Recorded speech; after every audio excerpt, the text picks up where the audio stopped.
औज़ुबिल्लाहिमिनश्शैतानिर्रजीम बिस्मिल्लाहिर्रहमानिर्रहीम। अस्सलामु अलैकुम नाज़रीन, मैं हूं Ali Rizwan, international yoga coach और आयुर्वेदिस्ट, और आप देख रहे हैं हमारा यूट्यूब चैनल लाइफ हीलिंग।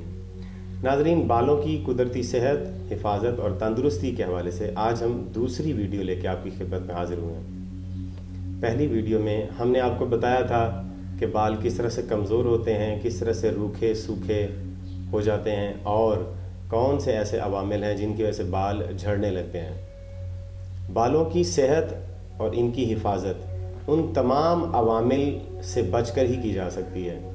वो अवामिल जो हमने गुज़िश्ता वीडियो में बताए थे, आप उनसे परहेज़ करें, उनसे बचने की कोशिश करें, ये बालों की सेहत के लिए बहुत ज़रूरी है। अब आते हैं इन बीमारियों के इलाज की तरफ। बाल अगर गिरते हैं, खुश्क हो जाते हैं, झड़ते हैं या गंजापन आ गया है, तो इसके ऊपर अब हम दूसरी वीडियो अब हम बना रहे हैं। बाल झड़ चुके हैं, अगर गंजापन आ चुका है, तो उसके ऊपर हम तीसरी वीडियो बनाएंगे इंशाल्लाह इसके बाद, और आप उस वीडियो को ज़रूर देखिएगा। आज हम बालों की खुश्की, उनका झड़ना और उनके दो मुँहे हो जाना, रूखा हो जाना, सूखा हो जाना, आज उन अवामिल के तदारुक के बारे में बात करें। नाज़रीन, बालों की सेहत के हवाले से आज हम जो आपको मुफीद नुस्खे बता रहे हैं, बहुत सस्ते हैं, आप घर में आसानी से इनको बना सकते हैं, कोई मुश्किल नहीं है। बाज़ार में ये चीज़ें आम आसानी से दस्तयाब हैं, आपके घर में भी मौजूद होंगी, आपने इनको इस्तेमाल करना है। नाज़रीन, जो बालों का रूखापन है, जो सूखापन है, मैंने गुज़िश्ता वीडियो में बताया था कि वो बहुत सारा केमिकल और बहुत सारा शैम्पू और साबुन, ये जो हमारे बालों पर लगता है, बालों की जिल्द पे लगता है, वो जो जड़ों में जाता है, उसकी वजह से हमारे बालों को बहुत ज़्यादा नुकसान होता है। अब हम ये समझते हैं कि शायद शैम्पू और साबुन के अलावा हमारे पास और कोई हल ही नहीं है। ये शैम्पू और साबुन आज की ईजाद है, लेकिन इंसान तो सदियों से इस दुनिया पर मौजूद है। वो पहले भी बाल धोता था, बालों की हिफाजत भी करता था, बाल खूबसूरत भी होते थे। उस वक़्त ये शैम्पू और साबुन नहीं होता था। तो शैम्पू और साबुन के बग़ैर हम अपने बालों की कुदरती सेहत और हिफाजत कैसे कर सकते हैं, आज हम उस पर बात करेंगे। बालों की सेहत और हिफाजत के लिए जो सबसे बेहतरीन चीज़ अभी तक दुनिया में मौजूद है, वो है मुल्तानी मट्टी, जिसे गाची भी कहते हैं। अक्सर वो मुल्तानी मट्टी पुराने वक्तों में तख्ती पर लगाई जाती थी, और आज भी बाज़ार में आपको पैकेट में आसानी से मिल जाती है। ये बालों की सेहत के लिए बहुत बेहतरीन है। एक तो बालों में चमक आती है, बालों में शैम्पू से भी ज़्यादा ताकत देता है ये मुल्तानी मट्टी।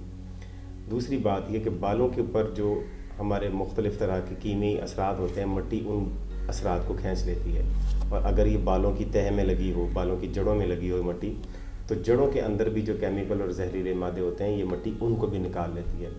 इसका मट्टी हमारे साथ क्या करती है और ये कितनी मुफीद होती है, ये आप किसी ऐसे आदमी से पूछ सकते हैं जो इलेक्ट्रॉनिक्स का या इलेक्ट्रिशियन का काम करता हो, जो बिजली के महकमे में हो, वापडा में हो, उससे पूछें। तो जब उनको करंट लगता है किसी आदमी को, तो उसे मट्टी में दबाते हैं, उसको मट्टी पे लिटाते हैं, तो मट्टी उसके अंदर से सारा करंट खींच लेती है। मट्टी में अल्लाह ताला ने ये सलाहियत रखी है कि वो इंसानी वजूद के अंदर मौजूद तमाम केमिकल्स और बीमारियों को बाहर खींच ले। यही हाल हमारे बालों और दिमाग का है। अगर इस मट्टी का लेप बालों और सर पे किया जाए, जैसे मेहंदी लगाते हैं, बिल्कुल उसी तरह से लगा के 25 मिनट के लिए इसे छोड़ दिया जाए, तो बाल बहुत खुशहाल, सेहतमंद, चमकदार और बारौनक हो जाते हैं। इसका तरीक़ाकार ये है कि आप बालों को, मट्टी को अच्छी तरह से कूट लें, पाउडर बना लें और इसका पेस्ट बना के रख लें। बाज़ार से आपको बहुत सस्ती मिल जाएगी, 20-25 रुपए किलो आसानी से आपको मिल जाएगी। इसको कूट के इसका पाउडर बना के रख लें, और हस्बे ज़रूरत आप किसी बाउल में ये पाउडर लें, उसमें पानी मिला के इसका पेस्ट बना लें, जिस तरह से क्रीम का पेस्ट होता है, उसी तरह का पेस्ट बना के आप इसे बालों की जड़ों में और बालों के ऊपर हर तरफ इसे अच्छी तरह से लगा दें और इसे 25 मिनट के लिए छोड़ दें। 25 मिनट से लेकर 30 मिनट तक आप इसको लगा रहने दें। 30 मिनट से ज़्यादा नहीं लगा रहने देना। 30 मिनट से ज़्यादा अगर लगा रहा तो जो केमिकल मट्टी ने खींचा है जिसम, उसे दोबारा वापस खींच लेगा। 25 से 30 मिनट तक आप फिर इसको बालों को अच्छी तरह से धो लें। इसके बाद आपको कोई साबुन लगाने की ज़रूरत नहीं है। अगर आपने तेल वगैरह भी लगाया हो तो यही मट्टी अच्छी तरह से मल के आप बालों को धो सकते हैं, और उससे आपका तेल भी बालों को उतर जाएगा। ये पहला तरीक़ाकार है। दूसरा तरीक़ाकार है बेसन। बेसन जो चने का बनता है, चने की दाल का जो आटा होता है, वही बेसन है।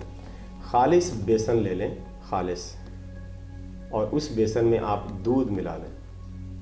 दूध मिला के उसका भी पेस्ट बना लें और उसको आप बालों की तह में, बालों के ऊपर हर तरफ उसे लगा लें और अच्छी तरह से उसका मसाज करते रहे, थोड़ी देर के लिए इसे छोड़ दें, 5-10 मिनट के लिए इसे छोड़ दें और उसके बाद आप बाल धो लें।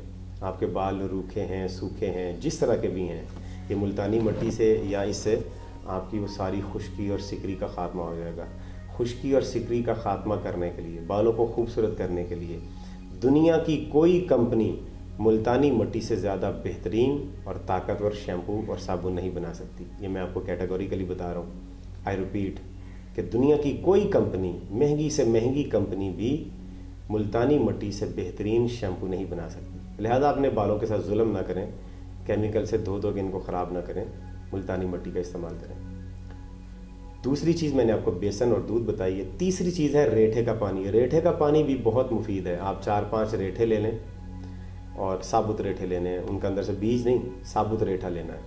5-6 रेठे आप 1-1.5 गिलास पानी में अच्छी तरह से उबलने के लिए रख दें।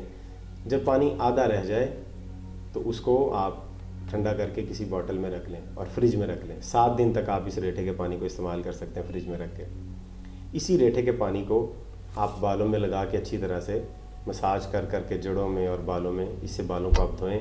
आपके बाल किसी भी दुनिया के शैम्पू से ज़्यादा खूबसूरत होंगे और बालों को कोई नुकसान भी नहीं होगा। बस एक एहतियात आपने करनी है कि रेठे का ये पानी आपकी आंखों में न जाने पाए, वरना आंखों में बहुत जलन होती है ये रेठे के पानी से। ये रेठा वही है जिसे सुनार, सोना और चांदी धोने का काम करते हैं। सोना धोते हैं इसे और वो सोना चमकने लगता है। बिल्कुल इसी तरह से, जिस तरह से रेठे के पानी से सोना चमकता है, इसी तरह से आपके बाल भी चमकने वाले अब शुरू हो जाएंगे, बहुत खूबसूरत बाल हो जाएंगे। तीसरा है काली पत्ती का कहवा। ये जो काली पत्ती घरों में इस्तेमाल होती है, जिसे हम चाय बनाते हैं। बाल धोने के बाद आपने ये रेठे से, मुल्तानी मिट्टी से या बेसन से आपने बाल धो लिए, उसके बाद कहवा अगर आप बना लें, एक पत्ती का, कोई चीनी वगैरह नहीं उसमें डालनी, थोड़ी सी पत्ती डाल के उसका 1 गिलास कहवा बना लें, 2 गिलास कहवा बना लें और उसको कहवे को जब वो बन जाए, उसका रंग सारा पानी में आ जाए, तो उसको आप स्टेन करके निथार लें और उस पानी से आप अपने सर को धोएं। ये कंडीशनर का काम करता है। धोने के बाद ये बालों को एक्स्ट्रा चमक देता है, बहुत खूबसूरती आती है इससे बालों में, एक बड़ी खूबसूरत और बड़ी अजीब सी चमक आ जाती है जो किसी शैम्पू और साबुन से नहीं आती। ये कहवा, जो पत्ती का कहवा जिसमें चाय बना के पीते हैं, ये 4 चीज़ें मैंने आपको बताई हैं। पहली मुल्तानी मिट्टी, दूसरा बेसन और दूध का पेस्ट, तीसरा रेठे का पानी, चौथा कहवा। आपको शैम्पू और कंडीशनर आज से लगाने की ज़रूरत नहीं है। अब आप इन चीज़ों से ही शैम्पू और कंडीशनर का काम लेंगे और आपके बाल हमेशा सेहतमंद और तंदुरुस्त रहेंगे। आपके बाल गिरेंगे नहीं, झड़ेंगे नहीं, 2 मुँहे नहीं होंगे, बेरौनक नहीं होंगे, सूखे नहीं होंगे, इनमें सिकरी और खुश्की नहीं आएगी। आपके बाल हमेशा बारौनक रहेंगे। आप हर रोज़ इनके साथ बाल धो सकते हैं, 2, 3, 4 बार भी ये आप अमल कर सकते हैं, इनका कोई साइड इफ़ेक्ट नहीं। ये थी आज की हमारी मालूमात बालों से मुतल्लिक। अब गंजेपन के मुतल्लिक, जिनके बाल झड़ चुके हैं और गंजापन आ चुका है या बहुत ज़्यादा बाल झड़ चुके हैं, उनके बाल दोबारा कैसे उगाए जा सकते हैं, उसके लिए हम अगली वीडियो में इंशाल्लाह आपको मज़ीद मालूमात देंगे कि वो लोग क्या करें जिनके बाल झड़ चुके हैं। तो उस वीडियो को आप ज़रूर देखिएगा। अगर ये वीडियो आपको पसंद आई है, इस वीडियो को लाइक करें, कमेंट में हमें बताएं कि आपको ये वीडियो कैसी लगी है और इसमें क्या ख़राबी है, क्या नुक्स है, क्या अच्छाई है, और मज़ीद भी कि आप किस मौजू पर मज़ीद वीडियोस देखना चाहते हैं। सेहत के मुतालिक कोई भी ऐसी रेमेडी जो आपको चाहिए, कोई भी ऐसा मसला है उसके मुतालिक आप वीडियो देखना चाहते हैं, तो कमेंट करके हमें बताएं कि इस मौजू पर वीडियो बनाएं। हम अगली वीडियो इंशाल्लाह उस मौजू पर बनाएंगे। और इस चैनल को सब्सक्राइब भी कर दें और इस वीडियो को अपने बाकी अहबाब के साथ शेयर भी कर दें ताकि वो भी सभी से देख सकें। अगली वीडियो तक हमें इजाज़त दीजिए। खुदा हाफ़िज़।